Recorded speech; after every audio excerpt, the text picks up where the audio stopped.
Welcome back to another episode of Let's Talk Boxing. I'm Leti. I'm LB. And let's talk about... We had Jaron Ennis out of Philadelphia. A.K.A. Boots. A.K.A. the created player. A.K.A. Mr. Tool Belt. Is that what you're called? That's what I'm calling him. Okay. So we had him versus Roiman Villa out of Venezuela. A.K.A. El Flaco de Oro. Okay, so start me off. Tell me what you think about the fight. Man, you know what? Even though I know this man is special, he never seems to not impress me. I mean, it was a show. He came out and he put on a show. He did. I mean, there wasn't anything. Yeah. I mean, there wasn't. I feel like he checked every single box. I feel like there wasn't anything that he didn't do. Yeah, I feel like he pretty much did what he wanted in that fight. And it looked like he was having fun in there. Absolutely. He was doing flurries at one point, 1-2, like just hella fast combination, speed, and heck of power. Yep. And he even just to talk about like how you said he was having fun, he even did like a slow motion, like 2-punch combination with a lead right with an uppercut. It was just nasty. Yes. Footwork. Crazy. Yeah, it's just pretty much, it was the Jaron Boots Ennis show. Man. And Villa was just kind of right there to play the part. Yeah. Villa, of course, didn't let go of his hands in the first few rounds, kind of like he did with Rashidi Ellis. He just, like you have mentioned, he just comes in with a high guard. Yeah. And Boots was just like bam, bam, bam. I feel like the first round or so, he was just working the shit out of his jab. Yep. And he was popping him. And Villa just kind of kept coming forward, but wasn't throwing much. Till a little bit more in the later rounds, I feel like Villa started to try to cut the distance and get to Boots. Yeah. I would say that Villa caught Boots with a few. I don't know if it was like an uppercut that he did. Yeah, he had caught him with an uppercut, and he caught him. And again, that was kind of when he was on the inside. But like I had said, you know, it would be smart for Boots to kind of fight on the outside. But you mentioned what his daddy say. Hey, let him know. We fight on the inside too, Boots. Let him know. And he fought on the inside as well. But I would say that's when he did get caught by Villa. But I still feel like he dominated each and every round. Whether even if he got, if he got on the inside, he was still throwing punches and landing them on Villa on the inside also. Man. So it really did show Boots' versatility. Yeah, that's why I call him Mr. Tool Belt 2 times.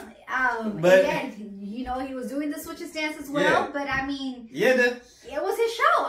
He put on a show. He checked all the boxes. Excellent. He checked all the boxes. And exactly like how you kind of talked about it in that first round, he came out just establishing the jab. He came out in that orthodox stance, and he was throwing that jab to the stomach, and he was doubling up that jab. He was throwing the jab up top, to kind of get Villa to back up a little bit, and then he was throwing that stab jab right to the stomach. And he pretty much, and he had his nose bleeding in the first round. And then as he comes out in the second round, and he changes to that southpaw stance. So instead of that jab going to the stomach, he started throwing that straight left to the body. And he pretty much, like I said, he did any and everything. Yep, absolutely. And it was just, he was even counter punching. He was landing uppercuts with both hands, right hooks with both hands. And Boots got him with that shot he's been getting people with, that overhand right. That really hurt Villa. We seen him get that overhand right, knock out Delorme, or the fighter out of Canada. I can't remember his name. It was like, it was just everything. It's just like literally he checked off all the boxes. All the boxes. I don't feel like he was hurt at any point. I don't feel like he was in danger at any point. If anything, it was Villa. Like, he was just taking those punches.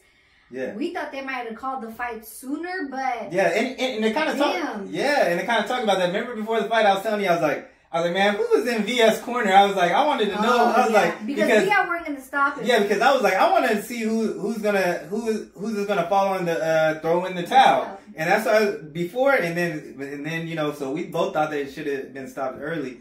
But not too early, but like earlier than it did. Yeah. Because he was just taking too many clean shots. But I mean, Villa got a chin on him. I will say that he was taking a lot of shots, and he was game until the fight was over. Yeah, and even when he was hurt in that 10th round, like when his obviously he takes some wild shots, wide shots that he throws, but when he was hurt and he got caught, he was just like still coming forward, hands down. I was like, damn, definitely a guerrero for sure. Yeah. And, you know, this fight was different. You know, in his previous fight, we saw him actually, you know, breaking Rashidi down. Yeah. And this time, you know, this hasn't happened. He hasn't seen this before. Yeah. And, you know, he was the one that actually got broken down this time. And it's got to be discouraging. You know, him being a puncher and, you know, him, you know, he's worked so hard to try to get to where he got to get to land his shots. And then when he finally gets there after going through that fire, he lands it on Boots, and Boots doesn't even change or anything. It doesn't do anything.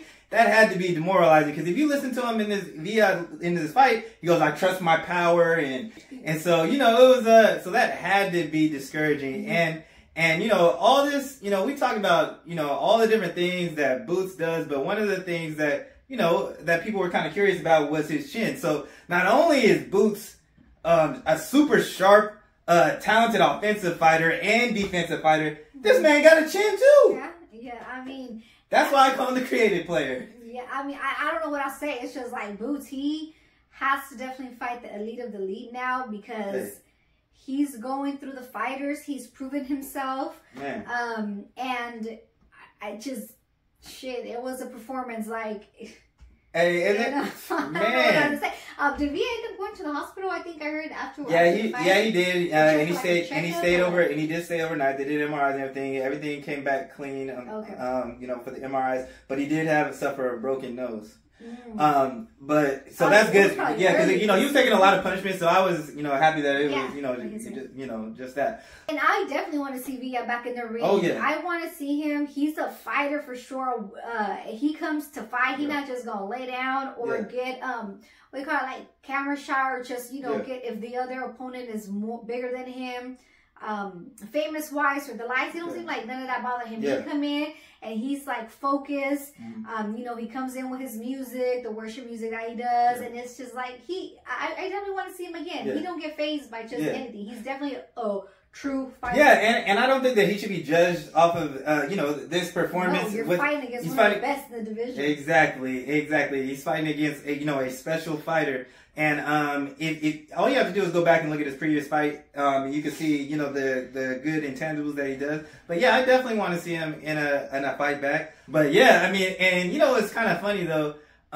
You know, if you watched our prediction, you know, definitely want to check that out. I feel like our prediction was pretty on point for how the fight would look. You know, one of the things that I talked about was the conditioning, and that man's conditioning was on point. And all through, you know, for as long as it went, and we've been watching, you know, some, you know, the old school fighters when they were fighting 15 rounds, and Boots out there looked like a straight 15-round fighter. He looked very good. He did not look tired to me at all. Like I said, it just looked like he was having fun from all the rounds, and he was doing like let me try this, let me try that, and he was just landing everything. And yeah, he looked really conditioned all the way up into that round. It seemed like he could have more rounds.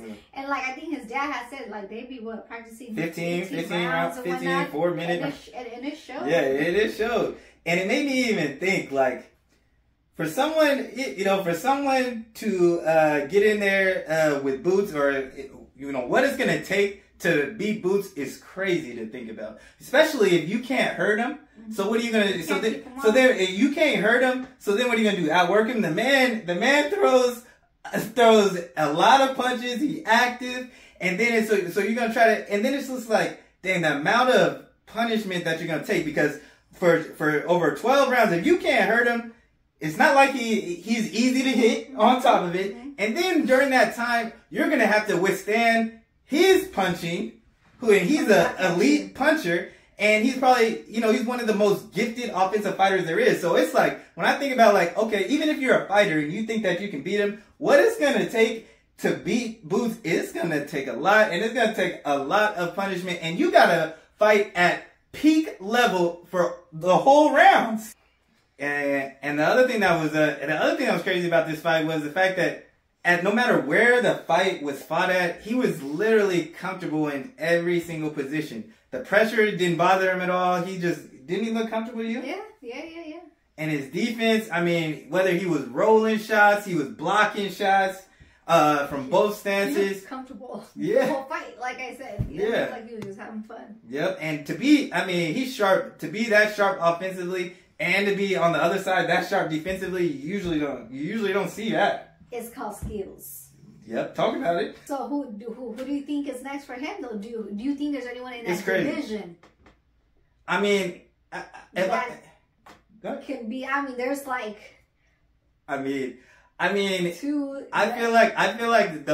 feel like for him to really, to get tested and, to prove to the world, how elite he is, even though he's, he's getting these opponents out of there who are similar opponents of Errol and Terrence Bud Crawford, but it's just still not them.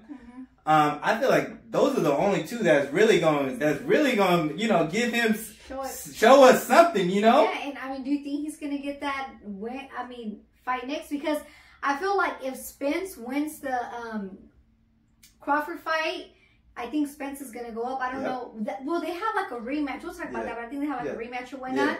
But then if Bud wins the fight, I think he's staying at that division. Then he might end up fighting Boots. So.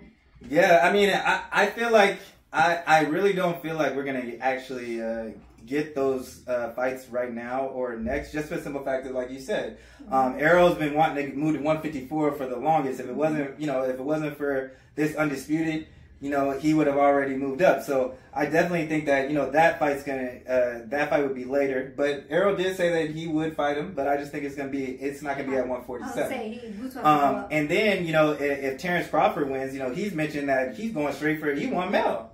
He wants Jamel. So I don't think that one's there yet. But I mean, I think after they fight once, I think they probably will vacate the titles, and then Boots will end up fighting somebody for a title.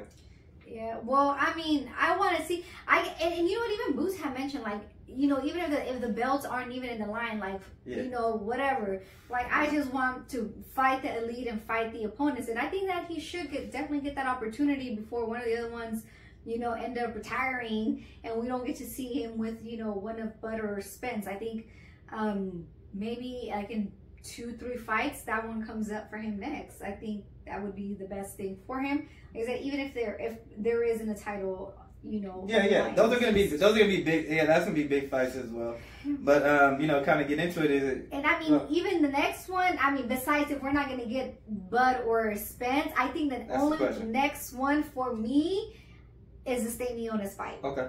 I think that needs to happen because I think that Virgil Ortiz and Stanionis it's not going to happen. Yeah, you know what? And I kind of this was like a perfect week. Would have been a perfect weekend if because those have been looked at as the next generation of the 147 welterweight. Think about it. Right now, we would have known if Virgil Ortiz had won or Stanionis. Like right now, we would have had that fight, and it would have been like, okay, then these two are going to face each other, but. We know what happened. But I think that Stanionis fight would be the only one for it to be next for Boots. What do you think? And I do like that Stanionis fight. He does have similar attributes as a Villa. He is a come forward fighter as well. But one thing that he has is he's got a good power jab that he works behind that Villa doesn't use. So that is something that he brings, and I think that's a good fight. I just think it might be kind of hard, Stanionis, after his longest layoff, and all this fight to get in there with Boots is. Well, and like if it's up to Stanionis, he don't care. He's getting in the ring with anybody who put him. He's been beaten, like you said. Off for like a year, he needs to fight. And if it's up to him, I think he's like, I don't care, I will fight. And he said that he wanted to fight, and he said he wanted to fight a Virgil or a Jaron Ennis because he thinks, because he knows that if I fight these guys' names are bigger than his in the States. It will be bigger for his career, and so he's definitely. I know if it's up to him, that's definitely a fight he wants. And I mean, it's a good fight. Do you think that? What would you want to see next for him? I mean, there's not much, but. You might be kind of shocked. That is the fight I want to see. I mean, I want to see him fight next is Keith Thurman.